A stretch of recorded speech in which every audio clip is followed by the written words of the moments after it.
Hello friends, कैसे हैं आप सब। उम्मीद है आप सब मस्त होंगे। तो आज हम लोग basic first year second semester chemistry की जितने भी यूनिट है 8 यूनिट हर जगह से इम्पोर्टेंट एमसीक्यू इसमें कलेक्ट किए गए हैं। बहुत ही महत्वपूर्ण है आपके एग्ज़ाम के लिए। इसमें मैं हिंदी में भी साथ साथ बताता चलूँगा, जिससे कि जो हिंदी मीडियम के छात्र हैं उनका किसी प्रकार का लॉस ना हो। तो इसमें जितने भी क्वेश्चन हैं बहुत ही ज़्यादा इम्पोर्टेंट हैं। डिटेल में मैं आपको समझाऊँगा, जिससे कि आगामी परीक्षाओं में आपकी इससे हेल्प हो सके। तो पहला क्वेश्चन है इसमें, complete hydrolysis of nucleotides result in the formation of. आपको पता होगा न्यूक्लियोटाइड और न्यूक्लियोसाइड दो शब्द होते हैं, न्यूक्लियोसाइड और न्यूक्लियोटाइड। न्यूक्लियोटाइड इसमें काफ़ी कन्फ्यूजन रहता है कुछ बच्चों का। न्यूक्लियोसाइड जो होता है इसमें शुगर प्लस नाइट्रोजनस बेस, जब शुगर और बेस आपस में मिलते हैं तब बनता है न्यूक्लियोसाइड। अगर हम sugar plus base nitrogenous base के साथ में फॉस्फेट भी जोड़ देते हैं तब वो बन जाता है न्यूक्लियोटाइड। मतलब जो न्यूक्लियोसाइड है इसमें अगर आप फॉस्फेट ग्रुप एक जोड़ दो तो वो बन जाएगा न्यूक्लियोटाइड। ठीक है, तो इसमें किसी प्रकार का कन्फ्यूजन नहीं होना चाहिए। अब यहाँ बात किया गया है न्यूक्लियोटाइड की। तो न्यूक्लियोटाइड का जब हम कंप्लीट हाइड्रोलिसिस करवाएंगे तो उसका रिजल्ट क्या होगा, उसमें एक हेटेरोसाइक्लिक बेस मिलेगा। बात सही है, क्योंकि न्यूक्लियोटाइड में क्या है, बेस है। और उसमें क्या मिलेगा, पेंटोज शुगर, मतलब ये भी बात सही है, शुगर मिलेगी, पेंटोज शर्करा। और इसमें आप फॉस्फेट आयन, मतलब एक फॉस्फेट आयन भी मिलेगा। इसका मतलब हुआ कि ये तीनों ऑप्शन सही है, इसलिए ऑप्शन डी इसका करेक्ट होगा, all. Question number second, the base which is not present in DNA is. DNA में कौन सा बेस नहीं प्रेजेंट होता है, ये पूछा गया है। तो आपको पता होगा बेस दो टाइप के होते हैं, प्यूरिन और पिरिमिडीन। ठीक है, वही यहाँ पे लिखे हुए हैं। आपको पता है कि डीएनए में सभी मिलते हैं, लेकिन यूरेसिल नहीं मिलता है। यूरेसिल की जगह पे डीएनए में थाइमिन होता है। क्या होता है, डीएनए में मिलता है थाइमिन। तो थाइमिन होगा, गुआनिन होगा, एडेनिन होगा और साइटोसिन होगा। ये 4 प्रकार के होते हैं, लेकिन यूरेसिल नहीं होता है। बात करते हैं आरएनए की, तो आरएनए में यूरेसिल होगा लेकिन थायामीन नहीं होगा। तो ये भी क्वेश्चन काफ़ी बार पूछा जाता है, इम्पोर्टेंट है। Question number third, the one which is not a purine base. कौन प्यूरिन बेस नहीं है,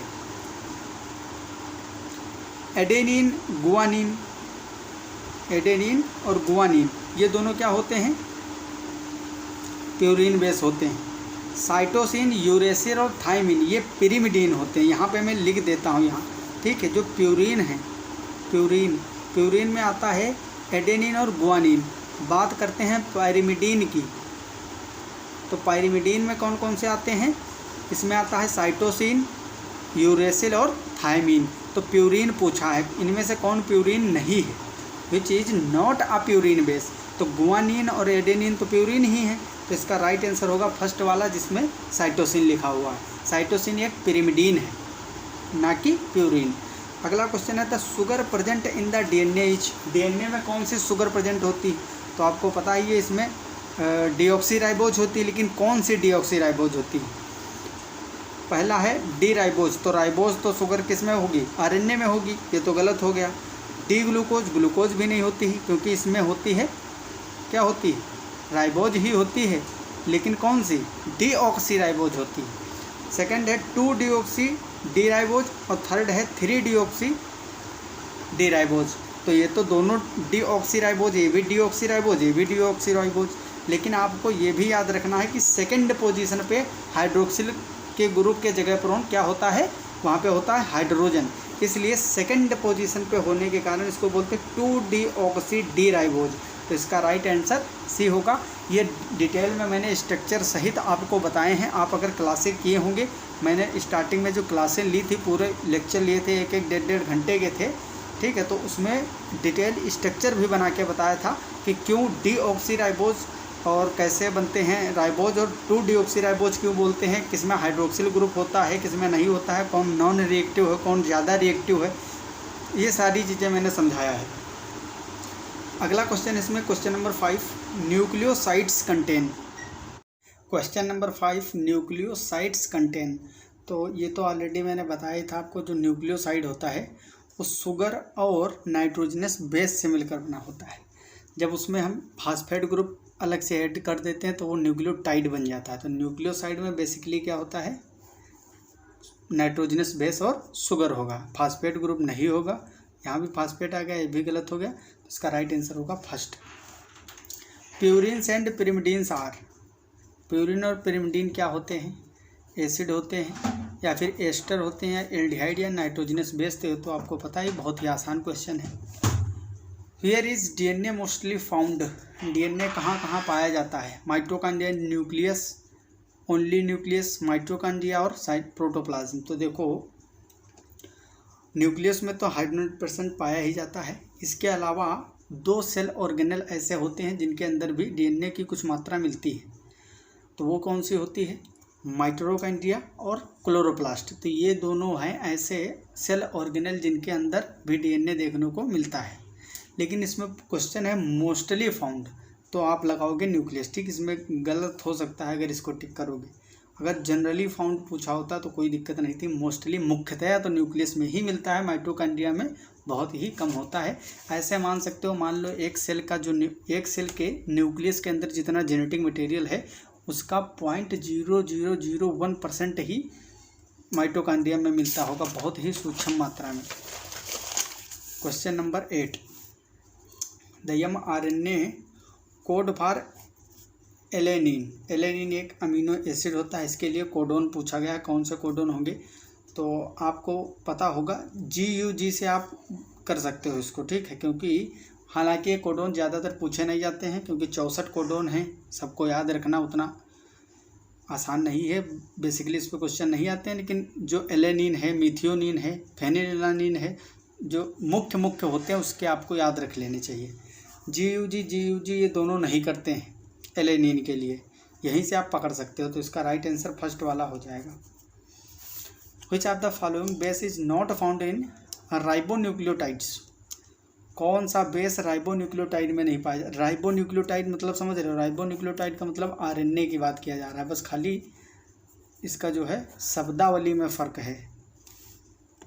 राइबोन्यूक्लियोटाइड RNA को ही बोलते हैं, डीऑक्सी राइबोन्यूक्लियोटाइड DNA को बोलते हैं। तो RNA में कौन नहीं पाया जाएगा, नॉट फाउंड इन राइबोन्यूक्लियोटाइड्स। तो आपको मैंने बताया था कि थाइमिन जो है वो DNA में होगा और यूरेसिल RNA में होगा। RNA हेल्प इन, RNA किस चीज़ में हेल्प करता है, decoding of protein, genetic changes या फिर बायोसिंथेसिस ऑफ प्रोटीन। देखो जेनेटिक चेंज में इसका कोई रोल है नहीं, वो तो जेनेटिक चेंजेस जो है वो तो DNA में के अंदर अपने आप आते हैं स्वतः, या कोई बाहर से मान लो म्यूटेशन वगैरह कराया गया, म्यूटाजन जो होते हैं उसके थ्रू होता है। बायोसिंथेसिस ऑफ प्रोटीन, देखो प्रोटीन को बनाने में कहीं ना कहीं ये हेल्प करते हैं।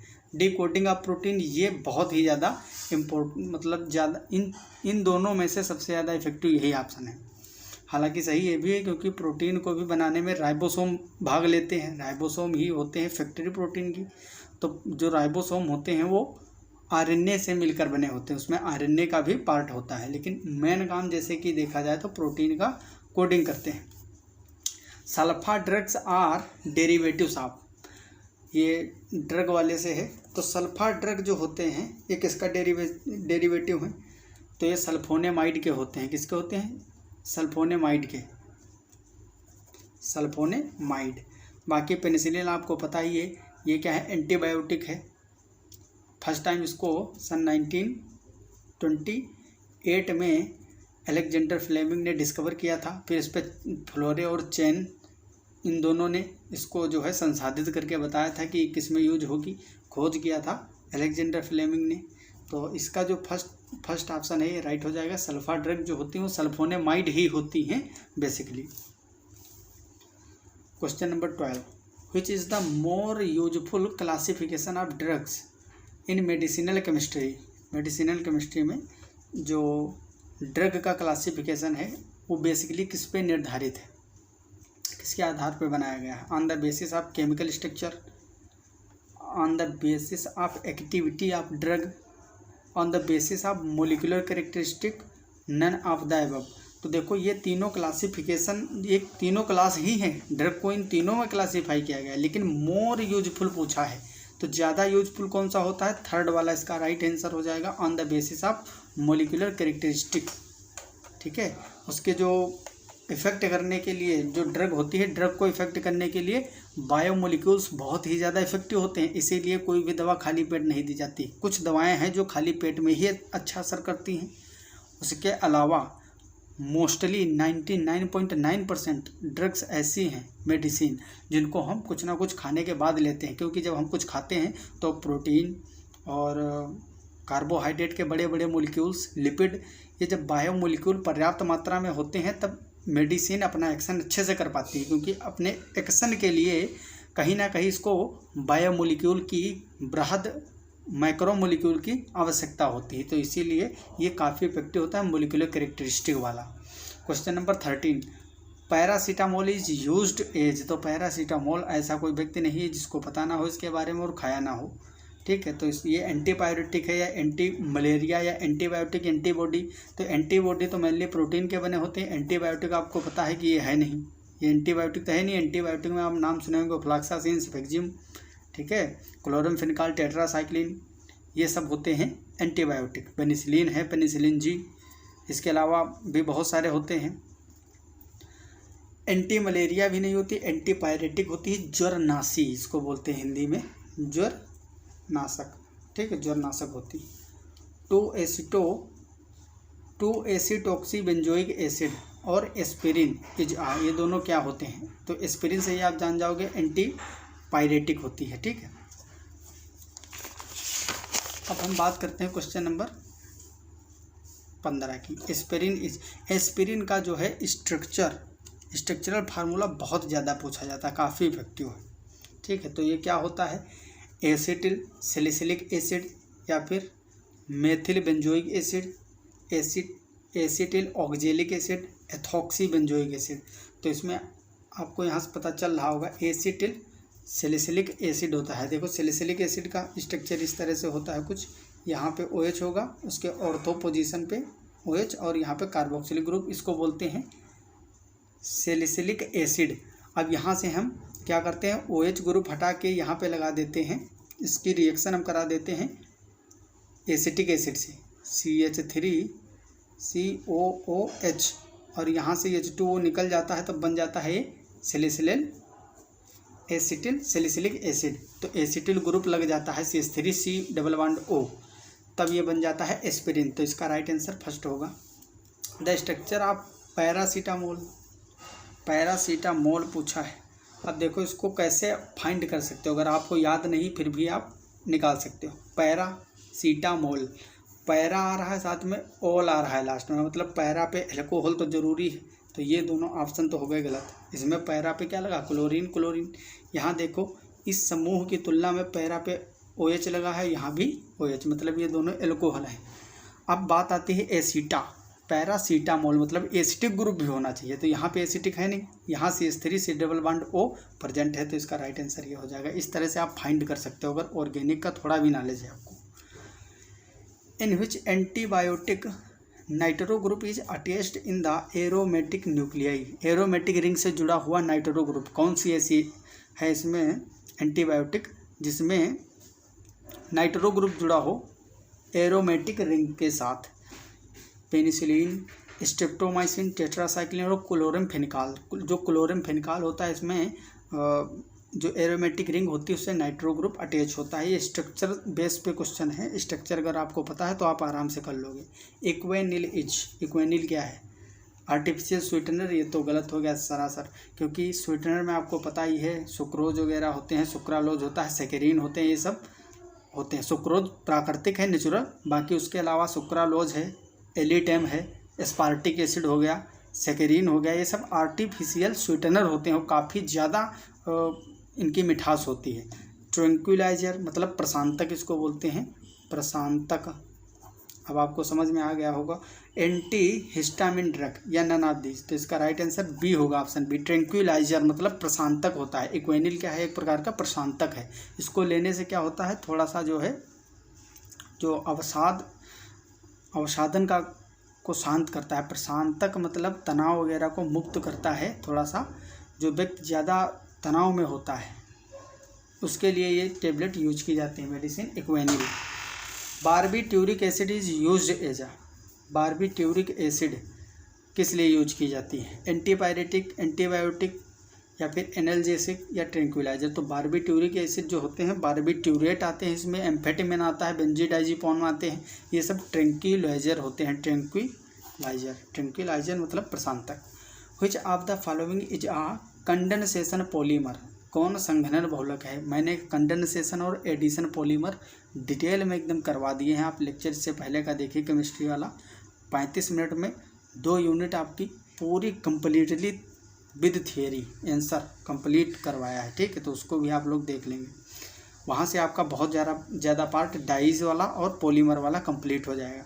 कंडेंसेशन पूछा है। पॉलीथीन आपको पता है ये एडिशन होती है, योगात्मक होती है पॉलीथीन। एथीन के बार बार जुड़ने से पॉलीथीन बन जाती है। पीवीसी इसका फुल नेम होता है पॉलीविनाइल क्लोराइड। कभी कभी आप ऐसे फुल नाम भी पूछ लेते हैं 1 नंबर में एमसीक्यू में। पीवीसी पॉलीविनाइल क्लोराइड ये भी एडिशन पॉलीमर है। ऑर्लोन भी एडिशन पॉलीमर होता है। टेरिलीन या इसको डेक्रोन भी बोलते हैं, डेक्रोन। टेरिलीन या डेक्रोन ये 2 अलग अलग प्रकार की यूनिट से मिलकर बना होता है। कंडेंसेशन पॉलीमर में मेन इसका जो कैरेक्टरिस्टिक होता है वो होता है कि छोटे मॉलिक्यूल जैसे अमोनिया है, वाटर है, H2 है, ये इसमें से निकल जाते हैं, कंडेंस होता है जब।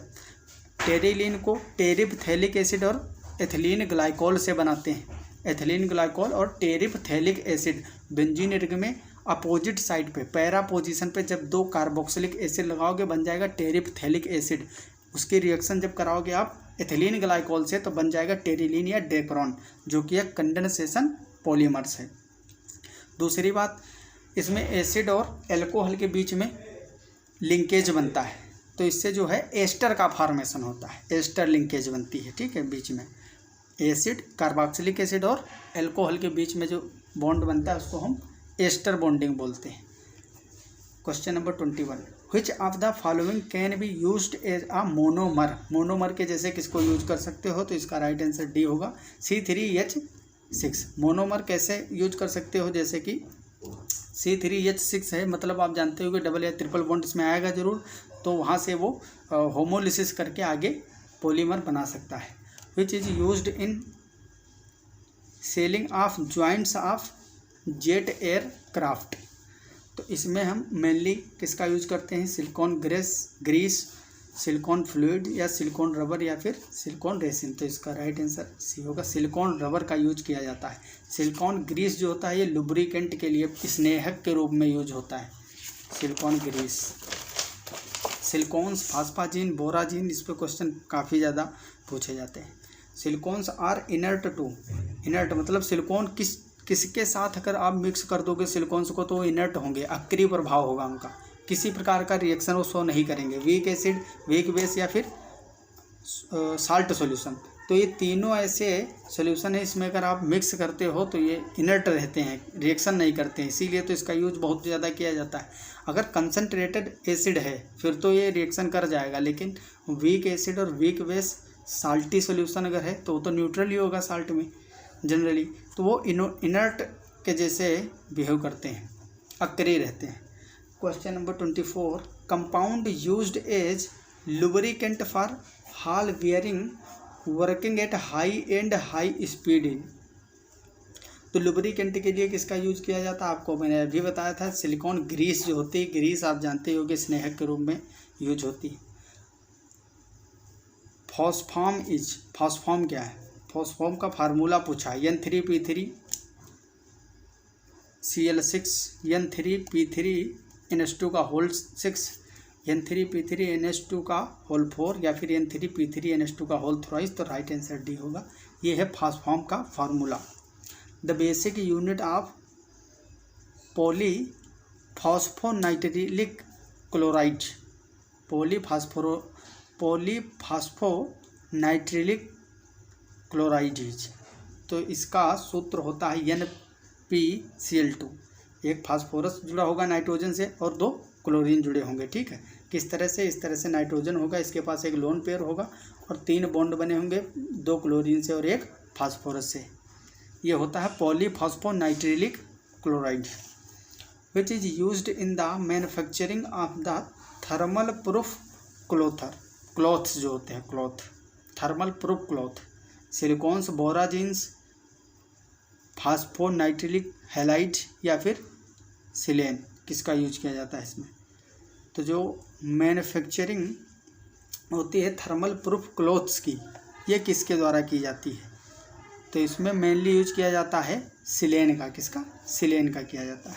Nylon threads are made of, nylon धागे होते हैं जो नायलॉन के, वो किससे बने होते हैं, पॉलिएस्टर पॉलीमर से नहीं, इसमें पॉलीमाइड होता है। ये क्या है, पॉलीमाइड का टाइप है नायलॉन। आपको मैंने बताया था जब अमोनिया, अमीनो ग्रुप और कार्बोक्सिलिक एसिड के बीच में जब भी लिंकेज बनेगी तो अमाइड बनाएगा, पॉलीमाइड, ठीक है। तो ये पॉलीअमाइड होते हैं, पॉलीअमाइड पॉलीमर। विनाइल क्लोराइड, ये तो इससे तो पॉलीविनाइल क्लोराइड बनता है। पॉली इथाइलिन पॉलीमर, ये पॉलीथीन बनाएगा। What is the effect of Frenkel defect on the density of ionic solids, ये सॉलिड वाले से है, ठीक है, सॉलिड स्टेट से। तो इसमें पूछा फ्रेंकेल डिफेक्ट, फ्रेंकेल दोष जो होता है उसमें पूछा है डेंसिटी पे क्या इसका इफेक्ट पड़ता है। तो आपको पता है फ्रेंकेल दोष जो है एक विस्थापन दोष होता है, विस्थापन इसमें होता है माइनस और प्लस चार्ज का। तो बराबर इसमें जितने प्लस निकलेंगे उतने ही माइनस जगह बदलते हैं। तो जितना इसमें रिक्तिका दोष होता है साथ में उतना ही अंतराकाशी दोष होता है। इसीलिए क्या होता है इसमें, इसकी जो डेंसिटी होती है वो अनचेंज रहती, रिमेन अनचेंज, अपरिवर्तित रहती है। Density of the crystal remain unchange. Which of the following is not the function of proteins, protein का कौन सा फंक्शन नहीं है। Help in digestion of food, बिल्कुल फूड के डाइजेशन के लिए इंजाइम काम करते हैं। और इंजाइम क्या होते हैं, इंजाइम मेनली किससे बने होते हैं, प्रोटीन के ही बने होते हैं। तो कहीं ना कहीं इनडायरेक्टली प्रोटीन भी हेल्प करते हैं फूड डाइजेशन में। कैरीज जेनेटिक इन्फॉर्मेशन, बस यही गलत हो गया, यही पूछा था, नॉट पूछा, नॉट। जो जेनेटिक इन्फॉर्मेशन होता है उसको कैरी करता है डीएनए और आरएनए, जो कि न्यूक्लियोटाइड के बने होते हैं, ना कि प्रोटीन के, ठीक। फाइट अगेंस्ट द इंडिविजुअल, जो इन्वेडिंग पैथोजन बाहर से आने वाले, तो हाँ बिल्कुल सही, क्योंकि इनके लिए फाइट कौन करता है, एंटीबॉडी, एंटीबॉडी किससे बने होते हैं, प्रोटीन की। Help in transporting oxygen in the blood, बिल्कुल ऑक्सीजन को ट्रांसपोर्ट करने के लिए किसकी जरूरत होती है, हीमोग्लोबिन की, HB। और इसमें क्या होता है, हीम और ग्लोबिन प्रोटीन पार्ट होता है, ग्लोबिन क्या है, प्रोटीन है। तो इन सब जगह हेल्प करता है प्रोटीन। लेकिन ये जो जेनेटिक इन्फॉर्मेशन है इसको तो डीएनए के थ्रू एक जनरेशन से दूसरी जनरेशन में जाता है। Which of the following statements is true about protein, protein के लिए कौन सा स्टेटमेंट ट्रू है। Proteins are polymers of glucose, glucose के कहाँ अमीनो एसिड के होते हैं। Proteins are polymer of amino acid, right. Proteins are polymers of peptide bond, देखो पेप्टाइड बॉन्ड तो इसमें होते हैं लेकिन पेप्टाइड बॉन्ड के पॉलीमर नहीं, ये अमीनो एसिड, इस तरह से अमीनो एसिड जुड़े होते हैं ना। तो ये तो एक प्रकार का लिंकेज है, लेकिन पॉलीमर, मोनोमर कौन है इसमें, अमीनो एसिड। बहुत सारे अमीनो एसिड मिलकर बनाते हैं प्रोटीन, तो इसका मोनोमर जब ये है अमीनो एसिड, तो अमीनो एसिड ही तो बनाएगा पॉलीमर। तो protein are polymer of amino acid, ना कि पेप्टाइड बॉन्ड। पेप्टाइड बॉन्ड तो लिंकेज है एक प्रकार का। Question number 32, building blocks of nucleic acid are, nucleic acid DNA और आरएनए जो होते हैं वो किससे बने होते हैं, न्यूक्लियोसाइड, न्यूक्लियोटाइड, अमीनो एसिड या हिस्टोन्स। तो देखो हिस्टोन और न्यूक्लिक एसिड की बात ही मत सोचो, क्योंकि पूछा है न्यूक्लिक एसिड, मतलब डीएनए और आरएनए की बात की जा रही है। डीएनए या आरएनए किससे बने होते हैं, तो आपको पता है इसमें कन्फ्यूजन होगा, लेकिन न्यूक्लियोसाइड से नहीं बने होते हैं। न्यूक्लियोसाइड में जब आप फास्फेट ग्रुप जोड़ोगे तब बनेगा न्यूक्लियोटाइड, जो कि बेसिक यूनिट होती है डीएनए और आरएनए, या फिर कह सकते हैं nucleic acid. Match the following with correct classification of the drug, drug के करेक्ट क्लासिफिकेशन के अकॉर्डिंग इसमें मैच करना है। लोपरामाइड, तो लोपरामाइड एंटी डायरियल एजेंट होता है, ये भी सही हो गया।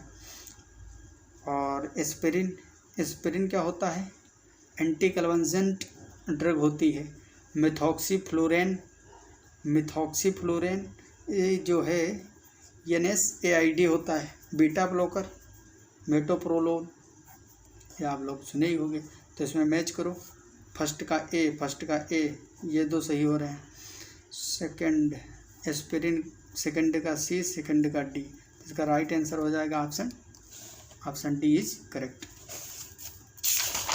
अगला क्वेश्चन है question number 34। Which of this is a lead optimization approach? Lead optimization approach, structure based drug design, quantitative structure activity relationship, computer assisted drug design, या फिर ऑल ऑफ द अबव। तो इसका राइट आंसर होगा option 3, computer assisted drug design. Diazepam, diazepam क्या है? Antipyretic, analgesic, tranquilliser, या फिर anti microbial. तो डाइजीपॉम एक एंटीपायरेटिक होता है।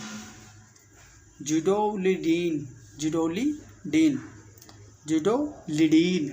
Is derivatives. आप इसको अच्छे से प्रोनाउंसिएट करना, या फिर ऐसे पढ़ सकते हो जाइडोलिडीन इज डेरिवेटिव। आप किसका डेरिवेटिव होता है? तो ये थायमीन का डेरिवेटिव होता है, थायमीन का। The structure so is that of, ये जो स्ट्रक्चर है किसका स्ट्रक्चर है? तो ये या तो आरएनए या डीएनए का होगा, लेकिन इसकी पहचान कैसे करोगे कि डीएनए है या आरएनए? पहली बात तो ये देखना इसमें ये न्यूक्लियोसाइड या न्यूक्लियोटाइड, क्योंकि डीएनए आरएनए के पीछे न्यूक्लियोटाइड न्यूक्लियोसाइड लगा रखा है। इसमें देखो नाइट्रोजनस बेस है, ये शुगर है, पेंटोज शुगर, लेकिन इसमें कहीं फास्फेट ग्रुप जुड़ा नहीं, मतलब ये न्यूक्लियोटाइड तो होगा नहीं, ये साइड होगा। न्यूक्लियोटाइड तब बनेगा जब फॉस्फेट ग्रुप लगाओगे। तो टाइड वाले तो काट देते हैं हम दोनों, बच्चे न्यूक्लियोसाइड वाले। अब इसमें ये पहचानना डीएनए है या आरएनए, इस तरह से एलिमिनेट करो तो जल्दी हो जाता है क्वेश्चन, और गलत भी नहीं होता है। ठीक है, तो इसमें देखो यहाँ से फर्स्ट पोजीशन, सेकंड, फर्स्ट पे लगा होता है nitrogenous base, second, third, fourth, और ये फिफ्थ। तो पेंटोज शर्करा में देखो सेकंड पोजीशन पे OH ग्रुप लगा है, मतलब ये क्या है? आरएनए, और यही रिएक्टिव होता है, इसीलिए कम स्टेबल है। डीएनए में ये ऑक्सीजन नहीं होता है, यहाँ ओनली हाइड्रोजन होता है, इसीलिए ज़्यादा रिएक्टिव, ये ज़्यादा आरएनए वाला ज़्यादा रिएक्टिव है, जिसमें OH ग्रुप है। और O ग्रुप हटा दोगे अल्कोहल वाला, खाली हाइड्रोजन रह जाएगा तो कम रिएक्टिव हो जाएगा, तब वो डीएनए बनता है। तो ये तो है आरएनए, तो ये आरएनए न्यूक्लियोसाइड है। क्या है? RNA nucleoside. Question number 38। How many base are there in per turn of the BDNA? BDNA जो होता है इसके पर टर्न में कितने बेस पेयर होते हैं? खाली बेस नहीं, बेस पेयर, देखो यहाँ पे लिखा है बेस पेयर। तो आपको पता है ये लेंथ होती है कितनी? 34 एंगस्ट्रॉम की, और इसमें 10, 1 2 3 4 5 6 7 8 9 10 बेस पेयर प्रेजेंट होते हैं। प्रत्येक बेस पेयर, 2 बेस पेयर के बीच में 3.4 एंगस्ट्रॉम का क्या होता है? दूरी होती है, और पूरी इसकी जो विड्थ है वो 20 एंगस्ट्रॉम होती है, आपको याद होना चाहिए। तो इसमें 10 बेस पेयर होते हैं पर टर्न में। विच of the following is the enzyme? इनमें से कौन एंजाइम है? Emulsion, maltose, sucrose, lipids. देखो माल्टोज नहीं एंजाइम होता है, माल्टोज तो एक मोलिक्यूल है, डाइसेकेराइड है, तो ये तो गलत हो गया। माल्टोज की जगह माल्टेज होता, तो माल्टोज को पचाने वाला एंजाइम होता माल्टेज, माल्टेज तो दिया नहीं। सुक्रोज भी क्या है? डाइसेकेराइड, ये भी गलत हो गया। लिपिड आप जानते ही हो, ये माइक्रो मोलिक्यूल होता है, एंजाइम तो है नहीं। तो इमल्सिन जो है ये एंजाइम होगा। Alpha helix structure is primary structure, secondary structure, tertiary या क्वाटर्नरी? तो ये सेकेंडरी होता है, आपको पता होगा। सेकेंडरी में 2 ही आते हैं, अल्फा हेलिक्स और बीटा प्लेटेड सीट। ठीक है, ये 2 इसके स्ट्रक्चर होते हैं। Which of the following is dye? इनमें से कौन रंजक है? डाइस के बारे में बहुत अच्छे से मैंने बताया था। तो ये लास्ट क्वेश्चन, इसका आंसर आप लोग कमेंट बॉक्स में देंगे। अगर अच्छा लगा तो वीडियो को लाइक करें, शेयर करें, और रिवीजन करने के लिए 1 से 2 बार 3 बार देखना हो, ये सारे क्वेश्चन अच्छे से समझ के फिर आपको जाना है एग्जाम देने। तो मिलते हैं अगली क्लास में, तब तक के लिए okay bye, all the very best, जय हिंद, जय भारत।